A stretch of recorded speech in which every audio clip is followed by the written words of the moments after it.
ఈరోజు 10th class pass అయిన పిల్లలు, ఇంకా పిల్లలు అయితే నాకు కనపడట్లేదు. కంగ్రాచులేషన్స్. ఫ్యూచర్. ముందుగా మనోహరణ గురించి చెప్పాలి. నేను చిన్నప్పటి నుంచి చూస్తున్నాను వీళ్ళను. ప్రతిసారి వస్తున్నారు. పాపం మీ కులం కోసము ఎవరైనా కష్టపడుతున్నారు, సిన్సియర్ గా మనస్ఫూర్తిగా కష్టపడుతున్నారు అంటే మనోహర్ అన్నని. ఎందుకంటే నాకు ప్రతిరోజు ఫోన్ చేస్తారు, ప్రతిరోజు ఫోన్ చేసి అమ్మా ఏమైంది ఏమైంది ఏమైంది. ఇంత సిన్సియర్ గా మన పిల్లల భవిష్యత్తు కోసము, మన వాళ్ళు ఉద్యోగాలు కానీ వాళ్ళ ఫ్యూచర్ గురించి ఆలోచన చేస్తున్నారంటే ప్రతి కులంలో ఇలాంటి వాళ్ళు చాలా అవసరం. అట్లాగే మనోహర్ అన్నకు ఒక విషయం చెప్పాలి. ఎన్నికల ముందు నేను మాట ఇచ్చాను, ఖచ్చితంగా నేను పార్లమెంట్ లో ప్రస్తావిస్తానన్నా అని. ఇంకొక విషయం కూడా మనం అందరం గుర్తు పెట్టుకోవాలి. బుడుగ జంగం కులాలకు ఎవరైనా సపోర్ట్ చేస్తున్నారు అంటే అది కేవలం తెలుగుదేశం పార్టీ. ఆనాడు 2019లో కూడా కమిటీ వేసి తీర్మానం కూడా పంపించారు. ఇప్పుడు కూడా అధికారంలోకి వచ్చిన తర్వాత కూడా తీర్మానం చేసి మళ్ళీ పంపించారు.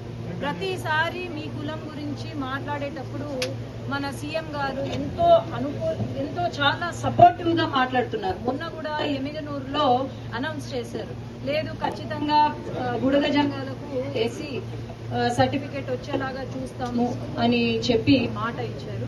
ఖచ్చితంగా నేను ముందుకు తీసుకెళ్లి, అలాగే లోకేష్ అన్న దృష్టిలో పెట్టి, ఇక్కడ హాస్టల్ కూడా మన రాముడన్న చెప్తూ ఉన్నారు, 40 సెంట్స్ ల్యాండ్ ఏదైతే ఉందో అది ఐడెంటిఫై చేసినామని చెప్తూ ఉన్నారు.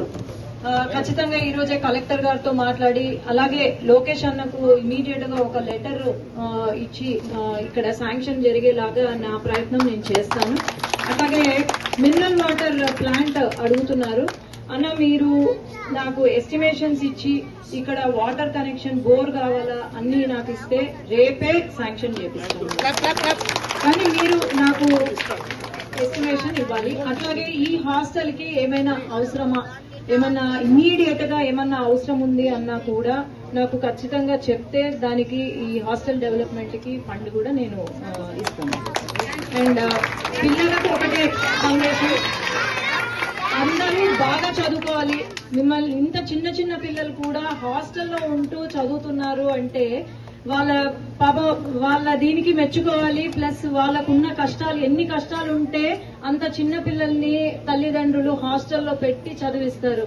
మనం అందరము అది గుర్తు చేసుకొని అందరూ కూడా పిల్లలు మీరందరూ కూడా బాగా చదువుకోవాలి. బాగా చదువుకొని ఎవరెవరు ఇక్కడ ఎంపీ ఎవరైనా అవ్వాలనుకుంటున్నారు అన్న, అలాగే ఎమ్మెల్యే ఎంపీగా అవ్వాలనుకుంటున్నారు ఎవరైనా?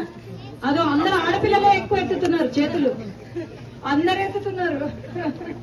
సరే సరే, మంచి డాక్టర్లుగా ఇంజనీర్లుగా మీరు అందరూ కావాలి. ఆల్ ద బెస్ట్ అందరికి. నమస్కారము. ఈ వీడియో నచ్చితే లైక్ చేయండి, సబ్స్క్రైబ్ చేయండి, కామెంట్ చేయండి. మరిన్ని లేటెస్ట్ వీడియోలో మా ఛానల్ చూడండి.